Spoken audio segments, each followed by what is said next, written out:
dalang mga posibilidad ng tagumpay o kabiguan, ng ligaya o lungkot. Kaya marapat lamang na tanggapin si Jesus bilang tagapagligtas at Panginoon. At matapos yun ay panariwain ang katapatan at paglapit sa Kanya bawat araw o day by day. Ang day by day ay naglalayong umalalay sa pang-araw-araw na pamumuhay. Narito po si Kuya Ed Lapis sa mensaheng pinamagatang The Life of Peace.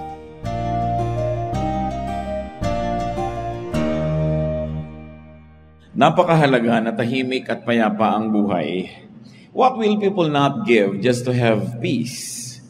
Hindi pa siguro ito labis na maunawa ng mga taong hindi pa talaga nakakaranas magulo o maguluhan. Pero yung mga nagdurusa ng mga magugulong isip, nababagabag, nalilito, napakadali na sabihin talagang mapakahalaga yung kapayapaan sa buhay. At ito ang isa sa mga gusto ng Panginoon na ating tamasahin, a peaceful life. The Lord says, "My peace I give to you, my peace I leave with you." At yung kapayapaan, sabi niya, na hindi katulad ng ibinibigay ng mundo, kundi yung kapayapaan na galing talaga sa ating Ama. Ano nga ba yung kapayapaan na yun? At napakahalaga, paano yun nakakamit sa buhay? The life of peace. How to have and enjoy a life of peace. Yan po ang ating pag-aaral at nawa kasihan ng Panginoon ang ating fellowship sa sandaling ito. Ama namin, salamat sapagkat kayo Diyos ang kapayapaan, katiwasayan, katahimikan. Nawa ito ang aming maunawa at ito rin ang aming matamasa sa buhay na ito. At nawa, kayo po ay mangusap ng may kapangyarihan, maunawa namin at maipamuhay ang nakapagpapalaya ninyong karunungan. Lord, speak in power and majesty. Heal us of our spiritual sicknesses. Strengthen us and empower us, even physically, so that we may have the strength to focus on your word and on your blessing to us. Be our speaker, Father. Kayo po ang maging tunay na tagapangaral. Gamitin nyo lang lingkod nyong kasangkapan, pero yung karunungan nyo ang aming marinig at ang aming maipamuhay ngayon. Salamat po sa ngalan ng iyong anak na si Jesus. Kapayapaan, napakahalaga. How to have and enjoy peace. Proverbs 15:17. Contemporary English version po ang ating babasahin. A simple meal with love is better than a feast where there is hatred. So dalawang contrasting ideas, isang simpleng kainan at isang handaan, isang piging. Sabi niya, mabuti pa kung simple na lamang ang okasyon, simple ang pagkain at kainan, kung ang nangingibabaw ay pag-ibig. Kesa naman sa isang napakalaki ang granding handaan, pero may kagulo, may pagkakagalit at mayroong hatred. Totoo nga naman, kung minsan po sa kagustuhan nating malaki yung event, sobrang laki ng pangangailangan, sobrang dapat maraming preparasyon, malaki ang gastos, malaki yung stress, ang nagiging ending gulo. Kaya sabi niya, mabuti pa ang maghari, love. So it's one of the more important elements to have peace. Love. To love as verb, no? Because love makes peace possible. Pag may pagmamahalan, marami kang napapalampas. Pero pag may pagkakainisan, pagkakagalit, kahit maliit na bagay, napapalaki natin. So it's very important. You want a peaceful life? Be loving. For peace is a lot easier to attain when there is love. Mahirap magmahal, totoo yun, pero mas mahirap magmuhi. It's very difficult to love, but it's a lot more difficult to hate. It takes a lot more energy at mas nakakapagod yun. So madalay mga kapatid, para mas tahimik ang buhay, simplify. Kung kayang-kaya natin yung maluho, yung malaki, yung grande, maingay, talagang kapansin-pansin without sacrificing our peace, then go ahead. Pero kung masyadong magiging magulo, halimbawa, gusto nyo magpakasal, ang sobrang grande, ang gulo-gulo naman dahil ang dami-dami yung gagastusin, mangungutang pa kayo, simple na lang. Gusto niyo ng kasalan na mga garden wedding, ang mga panahon sa Pilipinas, hindi mo masabi. So para tahimik ang buhay mo, magplano ka na agad indoor. Kahit umulan, bumaha, tuloy ang kasal mo, hindi yung ang dami mong iisipin. Alam niyo yung stress ng mga gusto magpakasal outdoors? Pagka sinabi na ng Pag-asa na malami darating na bagyo, papray na ng papray, isang linggo pa lang bago ikasal. Lahat ng tao nagpagod kape-pray para sa kanila. Ang arte-arte kasi gusto pa garden. Kaya tuloy nahihirapan ng maraming tao. Ngayon sa araw ng wedding, kung gabi man yung wedding, umuulan sa umaga, hirap na hirap ang loob. Pati yung mga waiter, hindi malaman ipapasok ba o ilalabas ang handaan. Ang gulo. Kaya sabi, simplify. You want peace? Simplify. Simpleng damit. Yung iba, sobrang garbo ng mga damit. 5 yarda ang belo ng bride. Hindi na tuloy makalakad dahil sumabit na sa lahat ng silya, sumabit na sa carpet, nakaladkad na niya yung buong mundo. So, ang hirap kasi masyadong maraming kaartehan. Kaya sabi dito, simplify. Better a simple meal rather than a feast. Magkakaroon lang pala ng hatred. Kayo na ang bahala mag-translate sa buhay niyo mga kapatid kung ano yung simple at alin yung magarbo.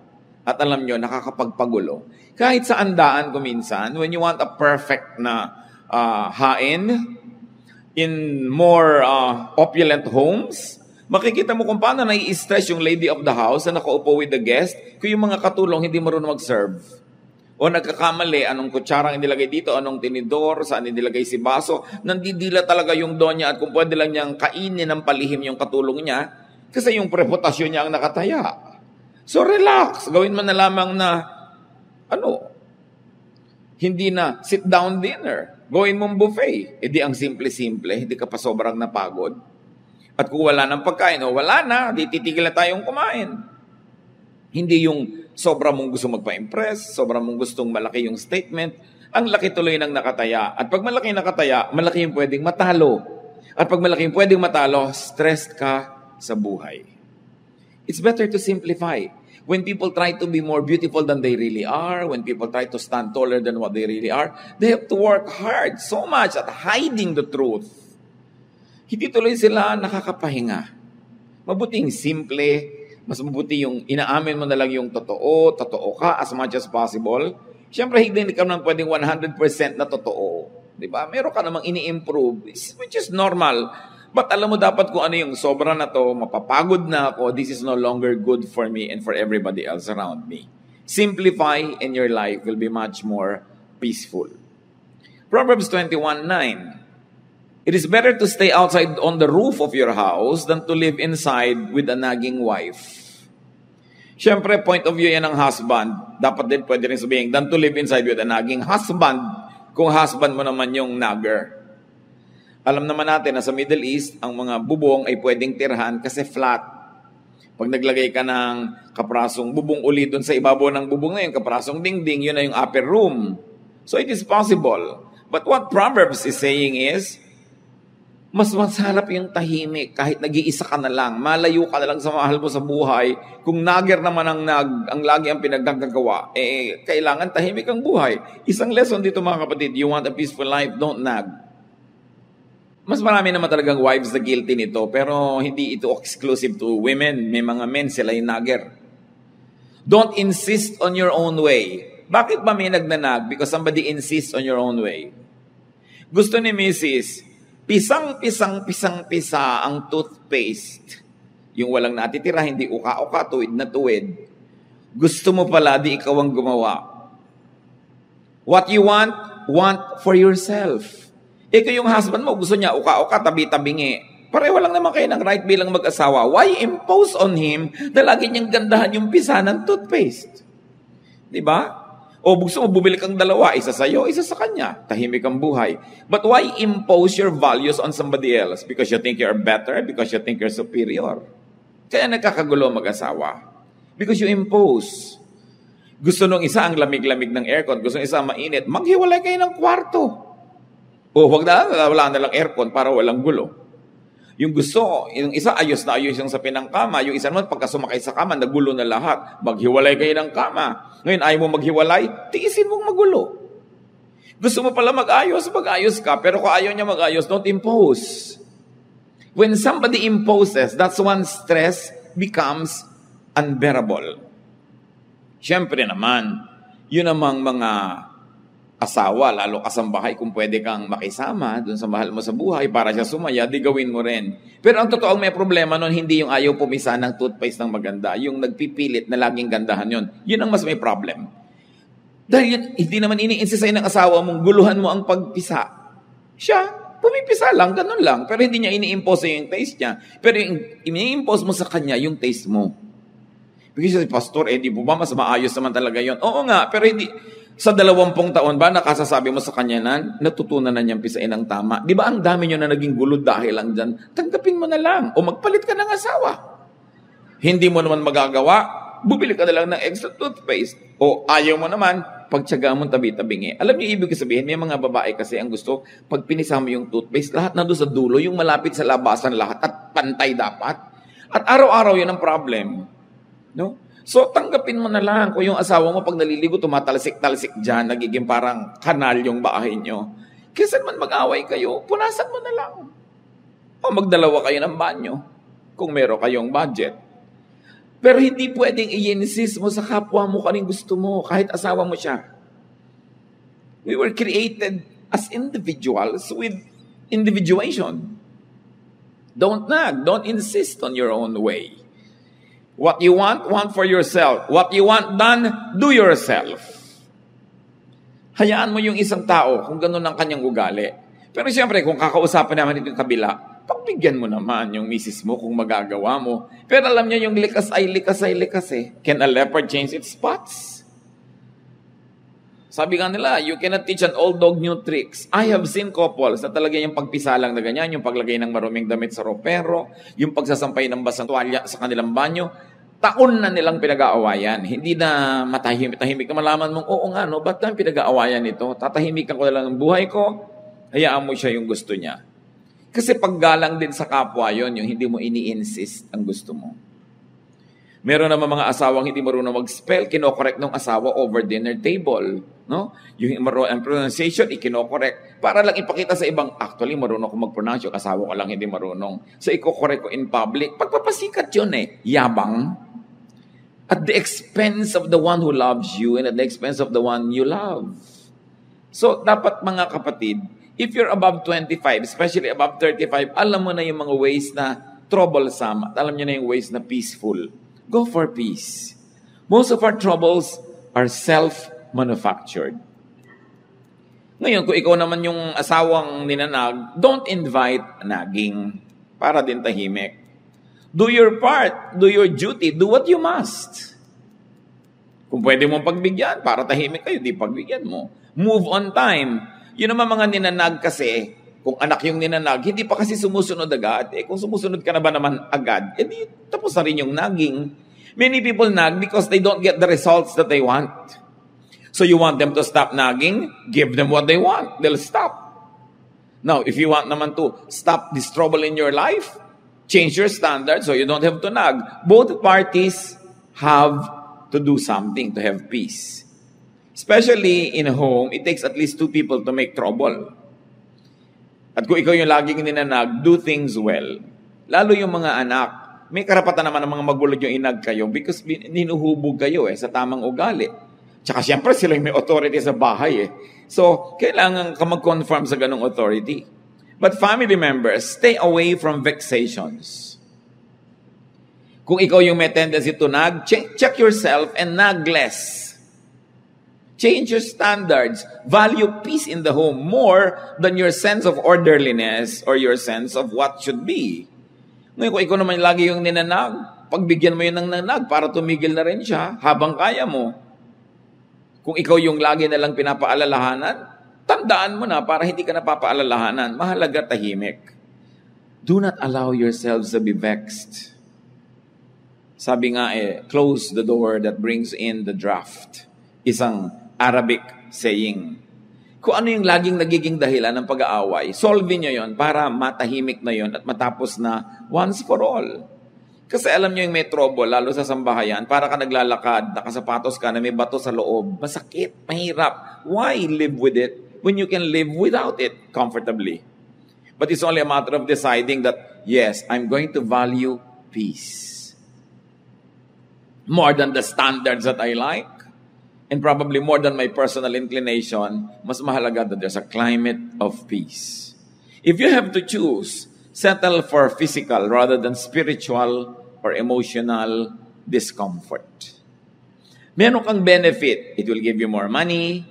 It will make your life more comfortable. It will give you more things. Pero alam mo, dadalahin ang konsyensya mo, mababagabag ka, mahihirapan ang loob mo. Mas pahalagahan mo, kapatid, yung kalooban mo. Nothing outside the body can compensate for something that is sick inside it. Lalo kung espiritu o puso. So magbigay na, maglingkod, para ka nalang matahimik. Kaya i-insist mo lagi, this is my right, this is my right. Pero lagi naman kayo nag-aaway, sige na nga. Doon sa mga agaw-agawan ng mga magkakapatid sa mana, dapat pantay-pantay, eksaktong-eksakto. Pero sa pagpapa-eksakto mo, sobrang nagiging gulo dahil meron talaga mahilig mang lamang. O kung hindi mo ikakamatay, ibigay mo na ng tahimik ang mundo. Lalo't alam mo na talaga makikipagpatayan siya, makuha lang niya yun. Ba't ka naman makikipagpatayan? Ibigay mo na lang. Lalo't hindi mo naman ikamamatay na ibigay yun para kayo tahimik. Alam niyo yung gulo, mga kapatid, expensive. You say, pagka naman ibinigay ko, mawawalan ako ng ganitong halaga. Pero ang bagkanong nawawala sa'yo na tumataas ang presyon ng dugo mo, nagkaka-stress ka, tumataas ang blood sugar mo, naapektuhan ang iyong kidney, naapektuhan ang iyong desisyon, naapektuhan ang itsura mo, yung mukha mo. May cost yun, hidden cost. Most of the time, we pay for those costs without knowing it. Na mas nalulugi tayo sa pagpipilit nating maging dapat makatuwiran, dapat yung right ko, dapat yung duty niya, dapat ganyan. Pero kahahanap mo nun, lalo tayo na maibigay sa'yo, gumugulong buhay mo, gumugulo din yung iba. So, ang mahalaga, tahimik. Kaya ang sabi ng Panginoon sa Matthew 5:41-42, if a soldier forces you to carry his pack 1 mile, carry it 2 miles. When people ask you for something, give it to them. When they want to borrow money, lend it to them. Ang sinasabi lang ng Panginoon dito, maraming bagay na may halaga, hindi lang pera ang mahalaga. So kung yung pagpaparaya, yung pagbibigay, yun ang makakapagpatahimik sa buhay mo, yun na lang ang pahalagahan mo. Marami mo sabi, hindi yata dapat, hindi dapat. But look at your life kung tahimik kayo. Kung payapa kayo. Kahit naman ayaw mong pumayag, pinipilit ka pa rin nila eh. Kahit tumatanggi ka, nandiyan pa rin hanggang hindi nila nakukuha yung gusto nila.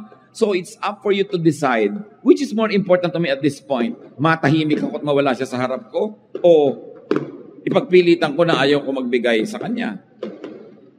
Another way, of course, to peace is to do your duty. Katulad nga nun, yung soldier, pinagbubuhat kanya ng 1 pack for 1 mile, it's your duty, do it. Tulad din ng mga husband, hindi naman natin gustong konsintihin yung mga husband na ayaw ayusin yung paggamit nila ng mga banyo, pero duty nyo rin to please your wife. The Bible tells the husbands, please your wife. At hindi mo naman ikamamatay na ayusin yung pagpisa ng toothpaste, huwag mong basain yung sahig ng banyo, isampay mo ng mabuti yung damit mo doon, gawin mo na yun para tahimik ang buhay. Wala tayong kinakampihan dito. Ang lagi nating sinasabi, pareho dapat hanapin nyo sa inyong kalooban na maging mapagbigay para tahimik ang buhay. Kasi ipinagpipilitan nyo yung gusto nyo, nasusunod nyo yung gusto nyo, pero magkaaway naman kayo, hindi kayo nag-uusap. Ikaw nga, natupad yung gusto mo, doon kayo sa ganong restaurant kumain, lahat naman ng kasabay mo ayaw kumain, walang gana, ikaw lang yung gusto kumain, mawala ka rin ng gana. So dapat marunong ka magbigay para tahimik ang buhay. And of course, the Lord also teaches us to yield. Kailangan magparaya. Go beyond the call of duty. Yung mga iba, lapas ng oras ko ng trabaho. Wala ka rin namang gagawin. Ang traffic din naman. So, bakit hindi ka nalang magtrabaho dyan para may na-accomplish ka pa? Yung sabi mo, lampas-lampas na yan sa duty ng isang anak o magulang o manugang. Mano namang lumampas ka? Kung nakapag-please ka, tumahimik ang buhay, namahal ka. Kung lumaon, siya din lalampas sa dapat lang at magiging mas mabuti rin sa'yo. In other words, magpauso ka ng kabutihan. Kasi sinasabi na, if somebody forces you to walk 1 mile, walk 2 miles. No? Sabi pa nga ni Lord, sinampal ka sa kaliwa, ibigay mo pa yung kanan. Ikaliligaya ba niya? Gusto mo pa? Of course, it's a figure of speech. Isang pagmamalabis. Pero ibig sabihin lang, huwag ka masyadong matuos. Huwag laging compute ka ng compute, ay lugi na ako, lampas na. Kung kaya mo pa magbigay, ikaw pa yung magbigay para magpauso tayo ng climate of peace. No? Habang kaya. Because peace has a price. Trouble has a price. Pareho lang tayo magbabayad, doon na lang sa peace. Vexation has a very costly price. Yung hindi ka matahimik, no? Gulong-gulo ka, mahal din yun. So kumisan binabayaran na lang natin, binibili na lang natin yung katahimikan natin para rin sa ikabubuti ng ating kalusugan. And then give. Because to give is also a form of yielding. Especially when resistance or refusal would mean vexation. Siyempre, titimplahin nyo kung ano yung ibibigay, up to how much. Lagi mo kasing tinitimpla. Will not giving cause me so much in terms of peace? Will giving give me my peace? Kayo ang magtimpla nun. Siyempre, ang ending dapat panalo. In the sense na tahimik ang inyong buhay. Learn from the bamboo. Bihirang kawayan ang nababali pagka mayroong bagyo kasi nagbibigay. Pag malakas yung hangin, yumuyuko lang siya. Yung mga punong matitigas, yan ang mga nababali kasi lumalaban sa hangin. There is wisdom in yielding. Galit na galit yung mahal nyo sa buhay, yield. Kahit hindi kayo sang-ayon. Bukas, pag malamig na yung ulo niya, tsaka naman kayo magsalita, huwag nyong labanan yung hangin na malakas kasi baka lang kayo mabali. Kailangan marunong ka magparaya. Isa pa sinasabi sa 1 Timothy 6:6-7 para tayo payapa. And religion does make your life rich by making you content with what you have. We didn't bring anything into this world and we won't take anything with us when we leave. At totoo nga naman, wala kang dala sa mundo, wala ka ring dadalhin pag alis mo rito. So kailangan daw ang tao merong contentment. Learn contentment. Have what you like if you can have it. But if you cannot have what you like, learn to like what you have. Then tatahimik ang iyong buhay. At kailangan ng tao kontento. Mataas ang pangarap mo, pero kung sa kadinala ng kakayahan mo, magsaya ka na doon. Mangarap ka uli, reach out further, pero kung sa kalang dinala ng araw na biyahe mo, doon ka lang nakarating, learn to be happy with it. Because if you will always desire for what you do not have, if you will always complain for the things that are not within your reach, you will only be miserable.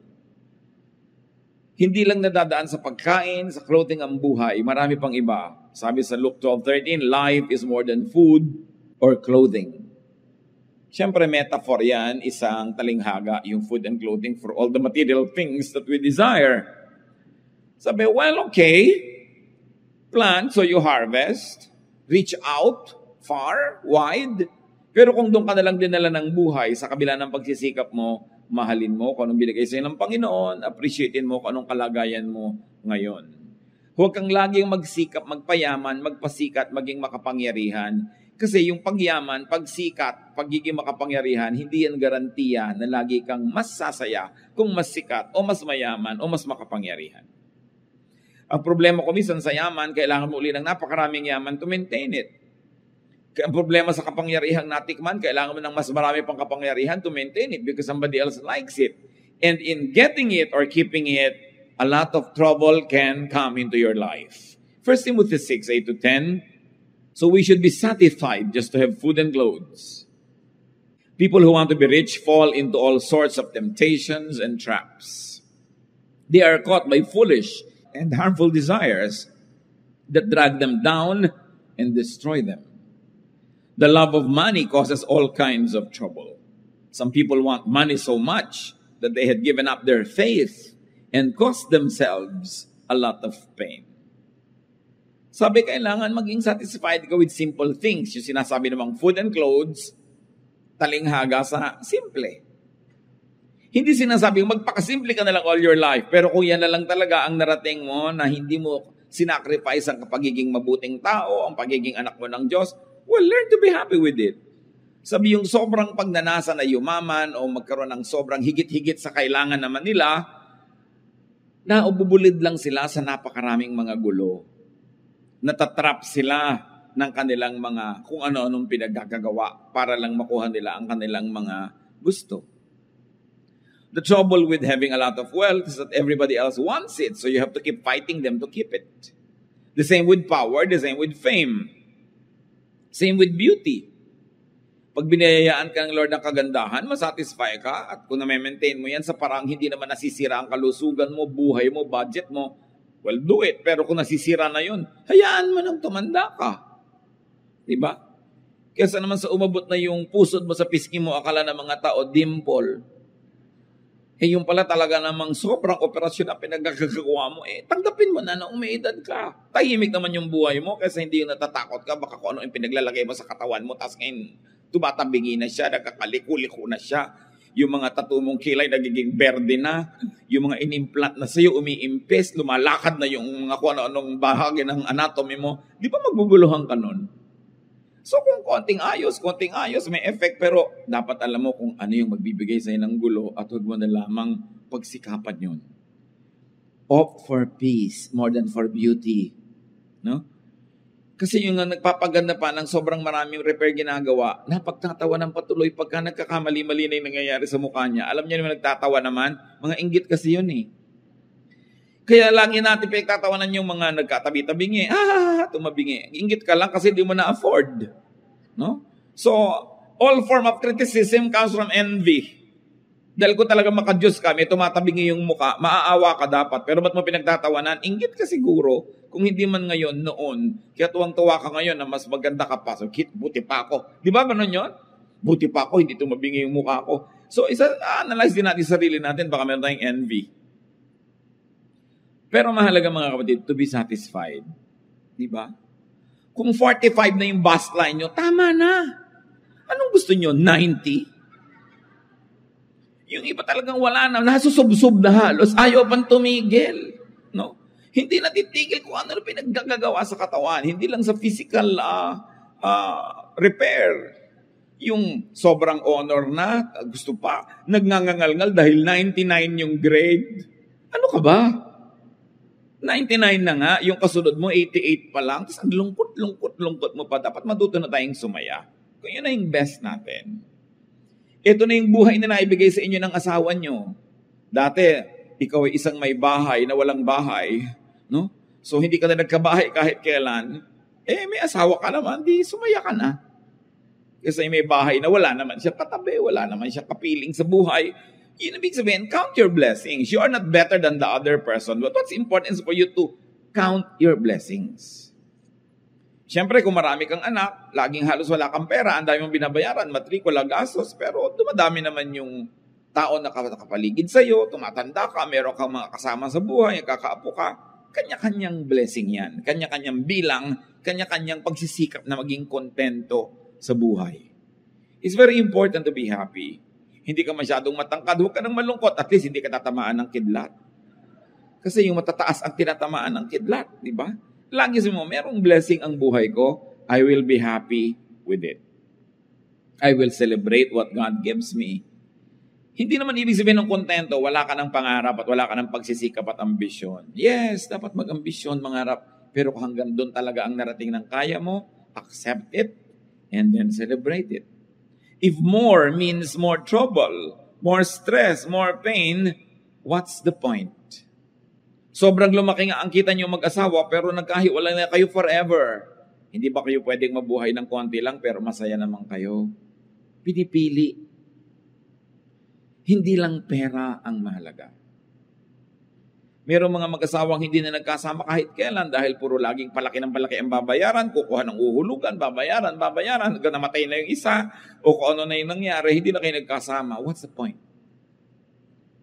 Hindi ko naman sinasabi, huwag kayo maghiwalay para maghanap buhay, pero hanggang kailan? When do you stop? When is enough? Enough. Ang tao dapat natuto ng contentment. The length of one's life is constant and limited. More power, more money, more beauty doesn't mean more enjoyment. Mas marami pa nga nagpapakamatay na maganda kaysa hindi maganda. Mas marami nagpapakamatay na tagumpay kaysa bigo. Mas marami nagpapakamatay na mayaman kaysa mahirap. So nakikita natin, hindi naman masamang yumaman o maging sikat o maging makapangyarihan. Pero kung hindi naman yun ukol para sa inyo at sobrang hirap para lang i-maintain, what's the point? Nakikita nyo, di ba ang mga bundok, iba-iba yung height? Pero ang totoo, pag tinignan nyo yung earth from far, far away from the moon, parang bilog, ibig sabihin, hindi naman kita yung agwat ng mataas, mababa. Parang pantay lang. Ganon din tayo mga tao. Pantay-pantay din tayo. Mukha lang tayong hindi pantay-pantay pag tinitingnan natin sa malapit. Pero sa malayo, pare-pareho lang tayo na hindi natin alam kung gaano tagal tayong mabubuhay. At kung naging maingat tayo, malusog at pinalad, pare-pareho siguro lang na ang buhay aabot hanggang 90, 100, kung sobrang mahaba, 110. Pero wala namang mabubuhay ng 1,000, 2,000 years. Pare-pareho lang. In other words, what am I trying to say? No? Why bother to have more property than others when pare-pareho din naman kayong mamamatay? Why bother to be more beautiful than the other person na pareho lang naman kayo nang hinihintay ng kabaong? Hindi masama kung madaling mangyari sa buhay mo yung mga yon. Pero kung sobra ang ibinabayad mo in terms of internal trouble, huwag na lang. Live your life. Kasi kung nabuhay ka ng 70, 80 years, pero ang laking percentage yun, lagi kang nagkukumahog, lagi kang nai-stress, lagi kang naghahabol, lagi kang nagko-compete. Tapos yung isa, tahimik lang yung buhay niya. Kumikita ka halimbawa ng times 100 ng income niya, pero mas marami siyang katahimikan, mas marami siyang tawa sa buhay, mas marami siyang oras sa maglibang, magsaya kasama ng mga kamag-anak niya, mas marami nga yung pera mo, pero pareho rin naman kayong tig sa 70, 80 years lang eh. Pero ang totoo nun, mas nag-enjoy siya. It doesn't follow that when you're poorer, you enjoy more. What I'm trying to say is, if by trying to get more and more and more, you already begin to be troubled, it's not worth it. Ang pahalagahan mo, mas tahimik.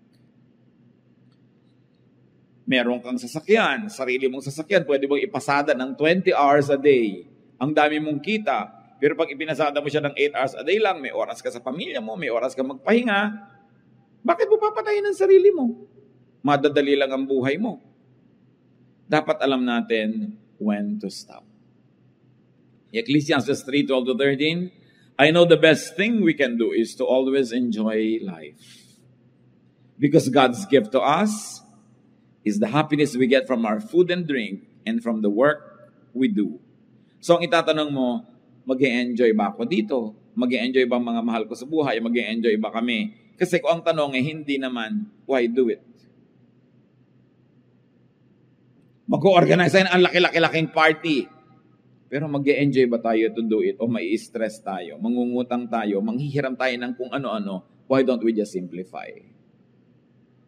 Gusto natin ng napakamahal na kasalan, mag-e-enjoy ba tayo o nagwo-worry tayo? Habang ginagawa natin yon, ang alalahanin natin ay bayarin. Gusto natin ay ganito kalaking bahay, pero mag-e-enjoy ba tayo habang ginagawa yan? O magkakautang-utang tayo at magkakagulo-gulo? What's the point? Minimize pain. That's what's important in life. Study history. Sa palagay nyo ba yung mga karaniwang magbubukid at yung mga presidente ng mga republika, sigurado kayo na mas nag-enjoy yung mga presidente? Hindi nyo kayo sure. Hindi masama maging presidente. Pero kung makikipagpatayan ka sa mga kaibigan mo, makikipagtakwilan ka sa mga kamag-anak mo, kailangan pang pumatay at mandaya at magsinungaling, what's the point? Achieve as much as you can as long as it does not sacrifice your relationship with your God, with your loved ones, and with your fellow men. Pero kung ibabayad mo na yung mga higit na mabubuting bagay, what's the point? Minimize pain by minimizing your needless desires. Then maximize pleasure by enjoying what all you already have instead of ignoring it and trying to have more and more and more. And when you get more, you have no time to enjoy it because you have to work so hard just to maintain it. And then you do the most good because that's what God wants. The best way to enjoy life and have peace is to please God. And God is pleased when we do the most good. So you minimize pain, you maximize pleasure, you do the most good, and then die. Meet your maker. Whether you like it or not, you're going there.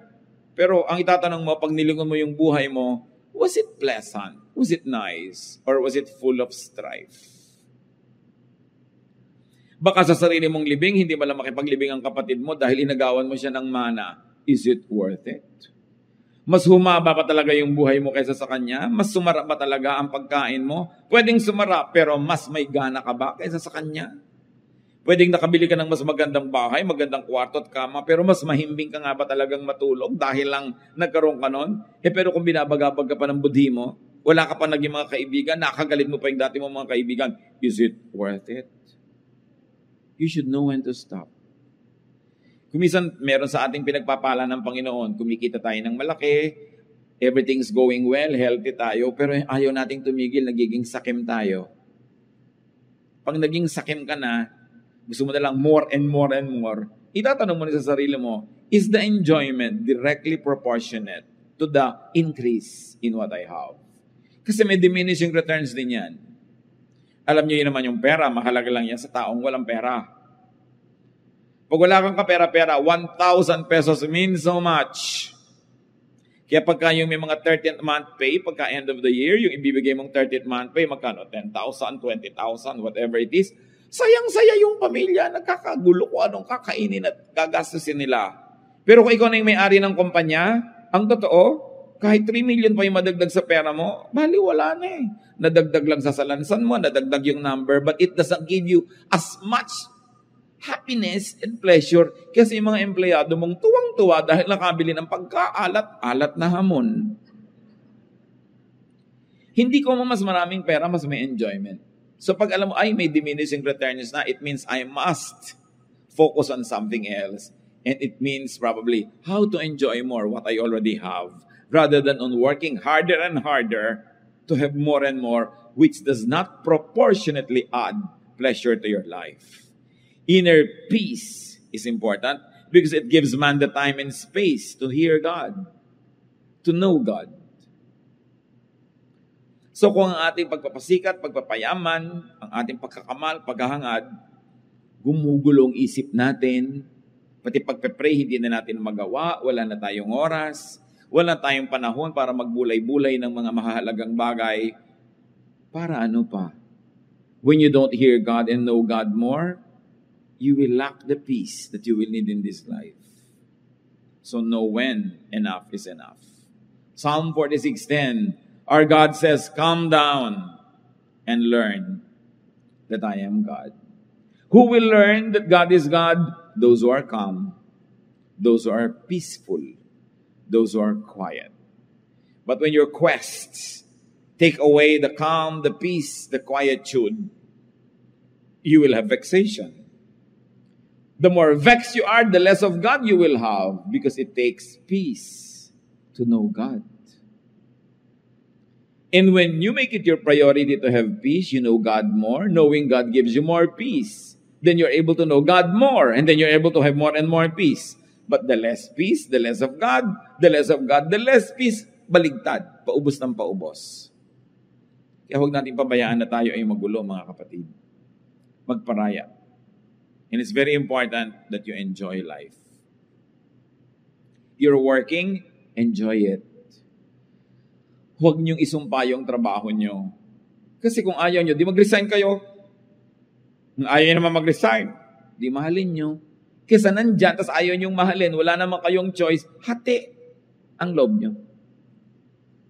Ba, nagpipinta ka ng mga gulong ng jeepney, kung yun ang trabaho mo.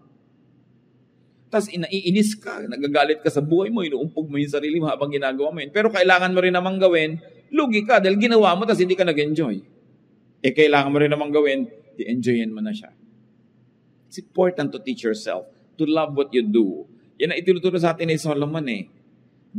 Find pleasure in what you do. Huwag yung ay Lunes na naman, ay umaga na naman. Ano mas gusto mo, namatay ka na kagabi para wala nang umaga? Huwag yung pinagsasasawing, ay umaga na naman. Laging, wow Lord, thank you. May umaga na naman. I have another day to eat, to drink, to enjoy life, to make money, or to do something nice. It's always a privilege. Lahat ng hindi pwedeng iwasan, dapat enjoyin. Kasi hindi mo nun pwedeng iwasan, enjoyin mo na. Yan ang sign ng intelligence if it's not a sign of spirituality. But in any case, brothers and sisters, always prioritize your inner peace. Lagi niyong itanong, ano ang effect nito sa inner peace ko? O mga dalaga na mahilig magpakasal sa garden. Alam niyo kung bakit nakakainitan ko yung garden wedding na yan? Kasi ako yung nagkakasal. Nakaka-stress. No? Ako minsan ang lakas-lakas ng hangin, parang layag na binta na yung belo ng babae ko. Dalhin kaya ng hangin tong babaeng ito nang malaman niyang hindi tamang dito siya nagpakasal sa ibabaw ng bundok. No? So sabihin mo, okay, gusto namin ng ganitong wedding, pero kakaroon ba ako ng inner peace? Na lagi ako nag-iisip, paano kaya yung weather? We cannot control it. O ibaba mo na lang, maglagay ka na lang ng mga plastic na halaman dyan sa loob at manuwari hardin. Lagyan mo ng mga tuko kung gusto mo. Para hardin na hardin ang effect. Hindi ka pahihikain. No? So, ano ba talaga ang gusto mo sa buhay? Will it give me inner peace? Ayaw ng anak mo ng isang kurso, ipinagpipilitan mo. Will it give your anak inner peace? Will it give you inner peace? Anong gusto mo lang? Gusto mo lang magkaroon talaga ng anak na engineer o dentista kahit hindi kayo peaceful? Ayaw ng asawa mo na ganito ang gawin mo sa bahay ninyo, pero gustong-gusto mo. Ang tanong is, will it give me inner peace? I want to arrange the furniture, pero walang budget. Will it give you inner peace? Will it give the other members of your family inner peace? Bihira kasi natin, mga kapatid, nilalagay sa equation yung peace. Okay, nagagalit ako sa kanya. Gusto ko siyang kausapin. Will it lead to peace? Will your method bring about peace? Okay, naihinga mo yung gusto mong sabihin. Sumaya ka. Namura mo yung gusto mong marahin. Napagalitan mo yung gusto mong pagalitan. But did it bring peace? If it didn't, it's not worth it. Because we, the children of God, are to be called peacemakers. Hindi lang tayo nabubuhay para pagbigyan yung katinang bibig natin, na yung gusto natin pawalang salita, kahit maanghang yun, o mahapdi, o masakit, o matalim, papawalan mo. Ang tanong, will I be called a child of peace? A peacemaker. After I have done this. Always have peace. And make it your ministry to give peace. Not always to give a lesson, to give a lecture. Give peace. Pag kayo nagbibigay ng kapayapaan sa inyong kapwa, hindi nyo sila kailangan itali sa inyong paligid. Sila na mismo ang magbo-volunteer na susunod-sunod sa inyo, sasama sa inyo, kasi peace ang napapala niya.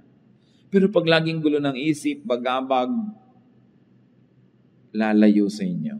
Gusto nyo ba yun? Bakit ang daming magagandang babae o magagandang lalaki nilalayuan ng asawa? Kasi hindi peaceful ang buhay nila. Merong dating babaeng mahal na mahal si lalaki, pero after 20 years, ayaw na niya, sinusumpa niya, hindi ko na kaya. Sabihin niya, ano hindi niya kaya? Yung gulo ng loob. Huwag na, di bali na. Kung guwapo ka, di bali na may pera ka, ayoko na. Kasi ang mahalaga talaga, peace eh. So give peace. Allow others to be peaceful. Hindi ko mo lamang ikaluluwag ng loob mo, ibinuntun mo na sa kapwa mo, siya naman ang nahirapan. Be kind. So ang tanong, what vexes you? Anong gumugulo sa isip nyo? Ano nagpapagulo sa kalooban nyo, mga kapatid? Na pwede namang tanggalin para huwag na lang kayo maguluhan. Tanggalin nyo na para gumaan ang buhay nyo. Kung kaya nyo mabuhay nang wala yon, what's the point? Diba? Kaya mahalaga yung confession, you confess to God because you have peace. Nagko-confess ka sa kapwa mo, hinihingi mo ng tawad yung kasalanan mo kasi you will have peace. And many times, it is our admission of our wrongdoing that will pave the way for a peaceful relationship. Pahalagahan natin yon. No? Hindi lang magkaroon ng pera, hindi lang makabili ng ganito at ganon, kundi tumahimik ang ating kalooban. Maiksi ang buhay ng tao. Kahit bigyan ka pa ng 100 years, what is that compared to eternity? Sayang ang bawat araw at bawat sandali kung sa halip na tahimik ay magulo. Sayang ang lahat ng ating paghihirap kung ang magiging ending, magkakagulo lang, magkakagalit lang ang mga tao. It's pointless. God is God of peace. And if there's one gift that God would like us to enjoy, it is a life of peace. But for us to enjoy it, We must be able to identify the causes of vexations and troubles, and in the name of Jesus, get rid of them. Open your hearts up to God and allow His methods of peace, His ways of peace, which is to be humble, to be kind, to be contented, and to be willing to be corrected. Don't always insist on your own way. Sabi sa Corinthians, love does not insist on its own ways. Mas pilitin natin na maging mapagbigay kaysa mapag-impose. Mahirap kasama yung laging gusto niya, siya ang nasusunod. Pwedeng masunod siya ng masunod, but after a while, wala na rin susunod sa kanya. Mawawalan ka na rin ng kasama. Don't always impose yourself.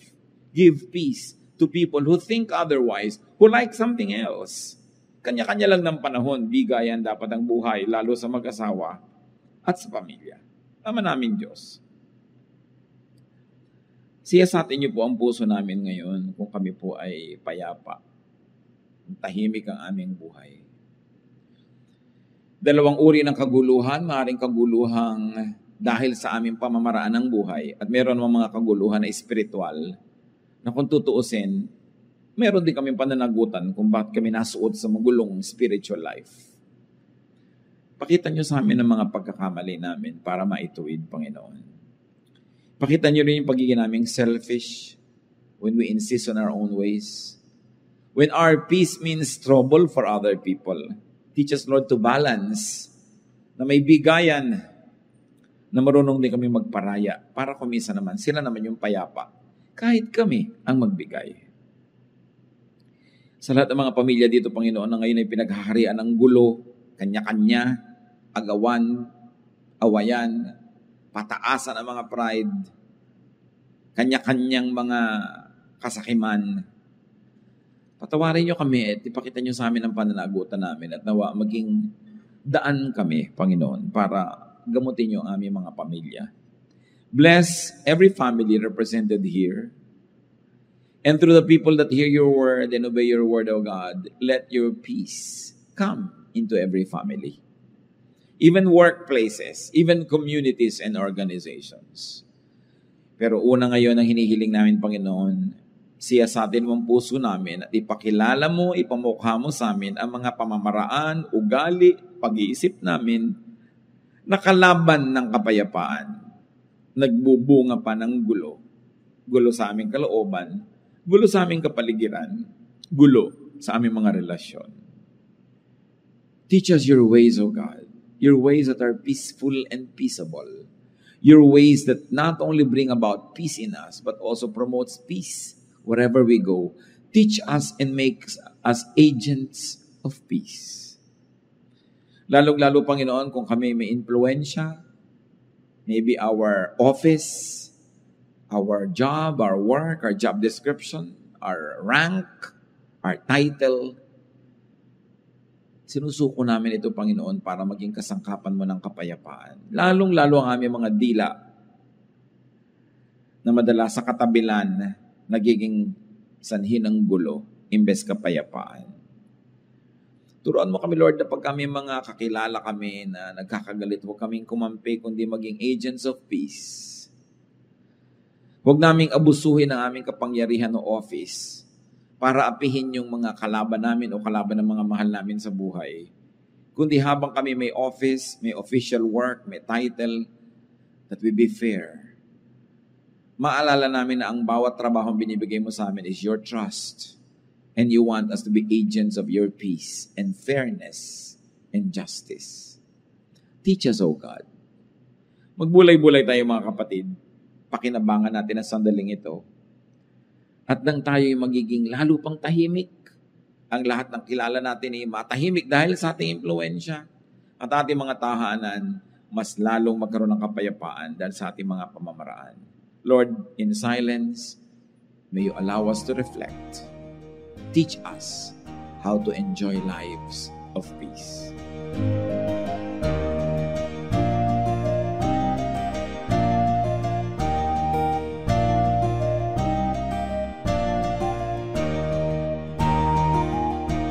Ang katatapos pong mensahe ni Kuya Ed Lapiz ay pinamagatang The Life of Peace.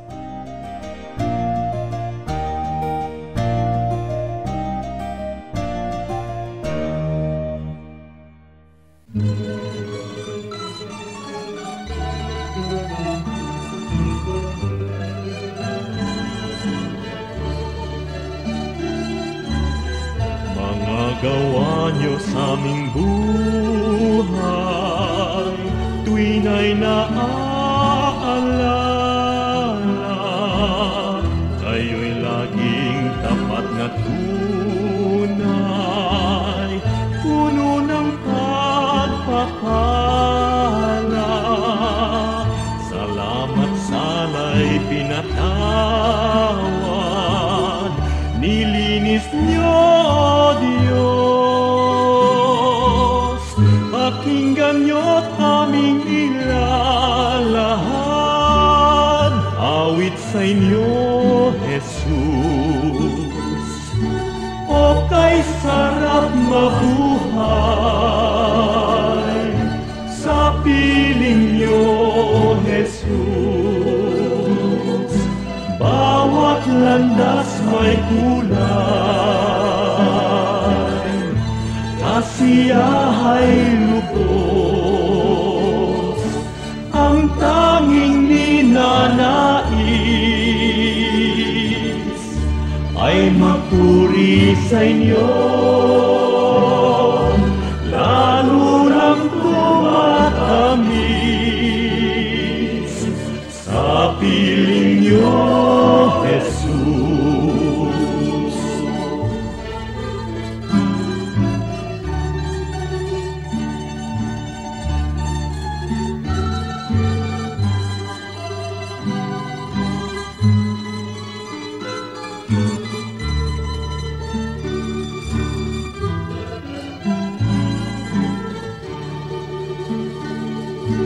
O kay sarap mabuhay sa piling niyo, Jesus. Bawat landas may kulay, kasiyahay lubos, ang tanging ninanais ay magpuri sa inyo, lalo lang tumatamis sa piling niyo, Jesus. Bawat hakbang ay mayroong awit, bawat pintig ng puso, mga himig na makalangit sa damdamin bugso. Lumipas man ang aking buhay, awit di matapos, sa langit man ay iaalay, pakinggan niyo, Jesus. O kay sarap mabuhay sa piling niyo, Jesus. Bawat landas may kulay, kasiyahay lubos, ang tanging ninanais ay magpuri sa inyo, lalo lang tumatamis sa piling niyo, Jesus. Lalo lang tumatamis sa piling niyo,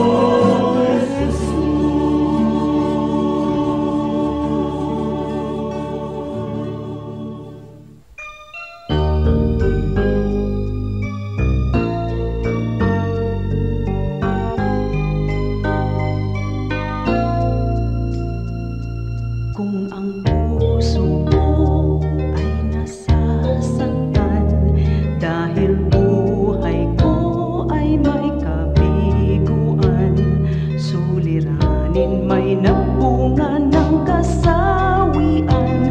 O Jesus, ikaw ay laging nandyan. Kung nagkamali't nagkasala man, ang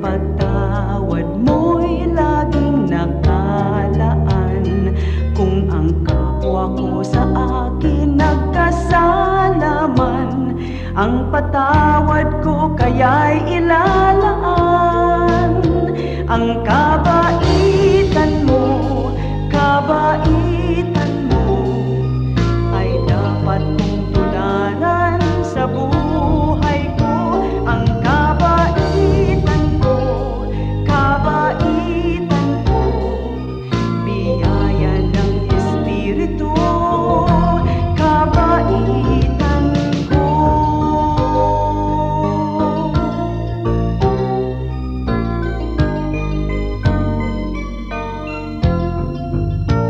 Ang kabaitan mo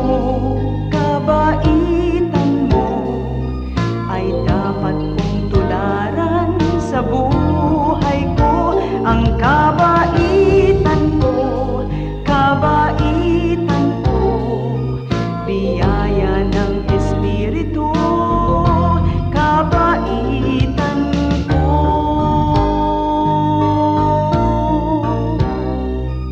Biyaya ng Espiritu, kabaitan ko.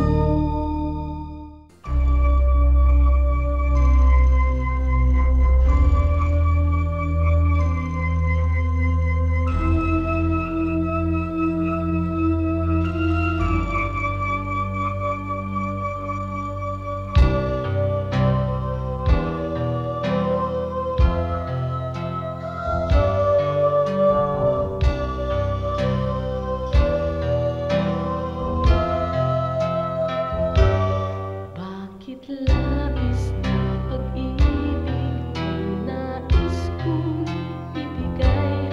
Magmula nang tanggapin ko si Jesus sa aking buhay. Noon ng Diyos sa puso ko'y isang katang-isip lamang. Ngunit ngayon siya ay katotohanan.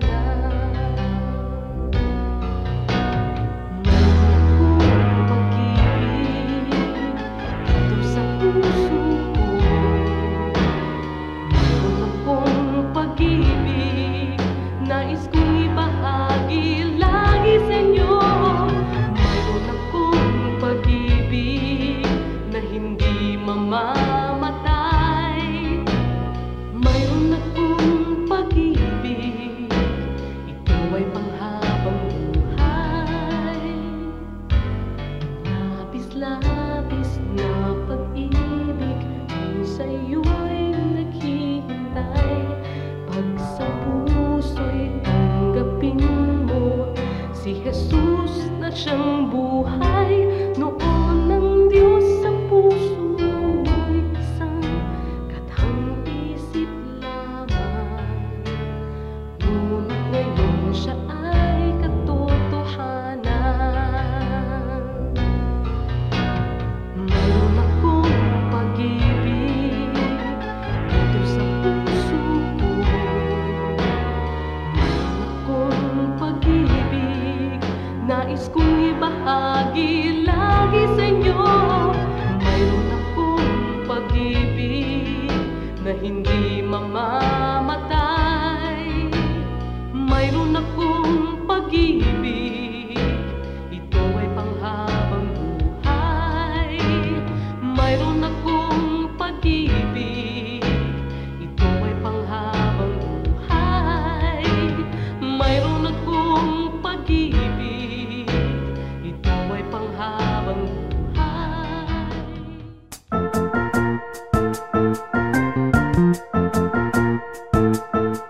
Oras na po para pansamantalang magpaalam ang programang Day by Day. Tayo po'y magsama-sama tuwing ika-6 hanggang ika-7 ng umaga, araw-araw. Magandang umaga po at mabuhay ang Panginoong Hesus!